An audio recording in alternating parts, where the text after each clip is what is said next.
अच्छा, एक डॉक्टर साहब में बहुत सारा जो हमने 2021 में हमने पहली बार दुनिया में पहली बार हमने नैनो फर्टिलाइज़र लॉन्च किया। तो नैनो यूरिया हमारे यहाँ शुरुआत हुई। तो इसके बाद डेनमार्क के वैज्ञानिकों ने सवाल उठाए।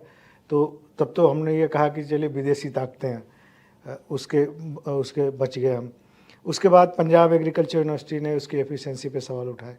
तो क्या ये जो टेक्नोलॉजी में कुछ गड़बड़ है या फिर कुछ और इसमें जो नैनो यूरिया है, नैनो डीएपी है, या इसमें कोई और गड़बड़ी है जिसकी वजह से इस पे सवाल उठ रहे हैं?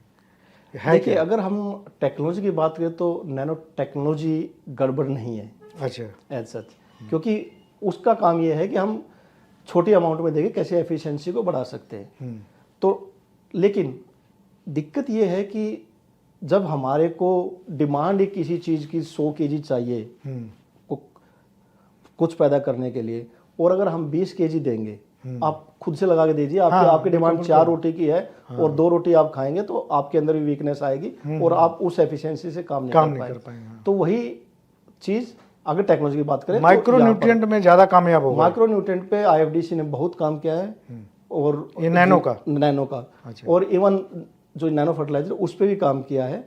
तो एज सच अगर हम इससे उतने ही जितना डिमांड है प्लांट की उतना न्यूट्रिएंट दे पाएंगे तभी नैनो टेक्नोलॉजी काम कर पाएगी।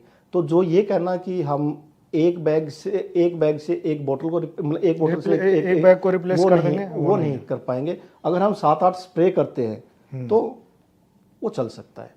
अच्छा जी, ज़्यादा स्प्रे करना पड़ेगा, जो प्लांट की डिमांड है उतना नाइट्रोजन देना पड़ेगा। अदरवाइज होगा क्या कि प्लांट को तो जो पैदावार देनी है उसके लिए वो न्यूट्रिएंट्स लेगा ही लेगा।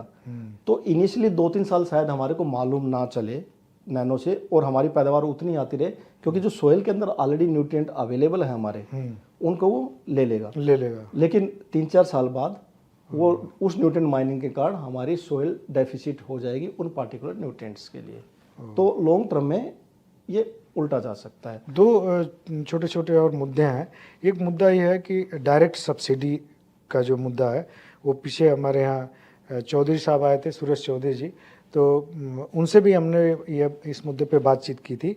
तो उन्होंने कहा था कि प्राइवेट सेक्टर के ऊपर ब्लेम है कि भाई वो नहीं चाहते कि डायरेक्ट सब्सिडी किसान को मिले। तो डायरेक्ट सब्सिडी का फ़ायदा क्या है और ख़तरे भी हैं क्या इसके? बहुत अच्छा क्वेश्चन है ये, और ये शायद एक मिथ है कि फर्टिलाइजर इंडस्ट्री नहीं चाहती डायरेक्ट सब्सिडी, क्योंकि फर्टिलाइजर इंडस्ट्री चाहती है कि किसान को दे दीजिए डायरेक्टली, क्योंकि उनको उनका प्राइस उसी टाइम पर मिल जाएगा। अभी 3-3 साल में जी उनको पेमेंट सरकार करती है। 6 महीने एटलीस्ट 6 महीने लगा के चाहिए। अगर पूरा प्रोसेस भी देखें 6 महीने मिनिमम है कि उनको पैसे इन्वेस्ट खुद से करने पड़ते हैं, बैंक से लोन लेना पड़ता है। फिर सरकार उनको फिर ट्रांसफर करती है सब्सिडी। जी, डायरेक्ट सब्सिडी बहुत ही अच्छा मेथड है, और मैं आपके लिए बताना चाहूँगा कि हम एक पायलट बेसिस पे, एक वर्ल्ड बैंक की फंडिंग हरियाणा गवर्नमेंट को आ रही है, तो उसके अंदर हम एक पायलट बेसिस पे ये चीज़ करने जा रहे हैं, दिखाने के लिए कि ये डायरेक्ट सब्सिडी पॉसिबल है या अभी तक कहीं नहीं है। डायरेक्ट सब्सिडी कहीं नहीं कर रहे हैं, फर्टिलाइजर की अभी तक नहीं है।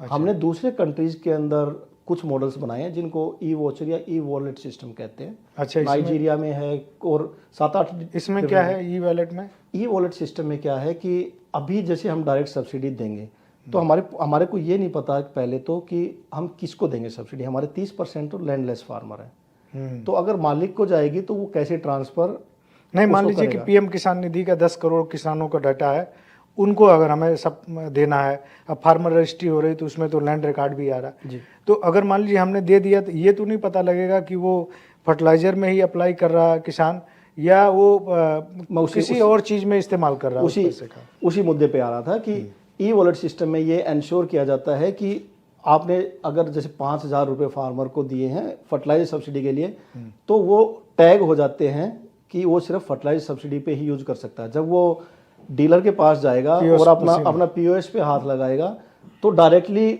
जो उसको सब्सिडी ट्रांसफर हुई है वो सीधा डीलर के पास ले जाएगी। तो उससे हम एफिशिएंसी इंश्योर कर सकते हैं कि जिस चीज़ के लिए सब्सिडी दी जा रही है वो उसी इनपुट के ऊपर यूज हो। और अगर ऐसा ना हो डायरेक्ट पैसा डाल दिया जाए, उसका क्या खतरा है?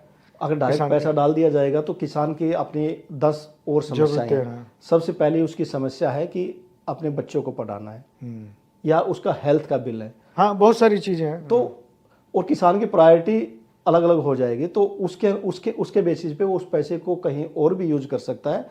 और अगर ऐसा होता है तो लॉन्ग टर्म में हमारा जो प्रोडक्शन है वो कम हो सकता है, क्योंकि वो कम अप्लाई करेगा, कम अप्लाई करेगा, कोई खरीद नहीं पाएगा अगर उसके पास पैसे नहीं है तो। हाँ, और मार्केट पैसा कहीं और खर्च हो गया जी, तो वो जो खाद पे खर्च होना चाहिए वो कहीं और खर्च होने लगेगा, तो 2-4 साल में उसको दिक्कत आएगी। अच्छा डॉक्टर साहब, एक और मुद्दा है कि दुनिया में किन देशों में सबसे ज़्यादा पर हेक्टेयर फर्टिलाइज़र का इस्तेमाल होता है, अगर टोटल एनपीके की बात करें, और भारत का क्या उसमें अभी स्टेटस है?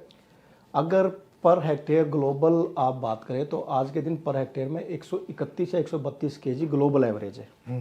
और हमारे करीब 132 केजी, 132 केजी और एनपीके का टोटल मिला के, और हमारा जो है 161 या 162 है आज के दिन। तो हम ग्लोबल एवरेज के आसपास हैं।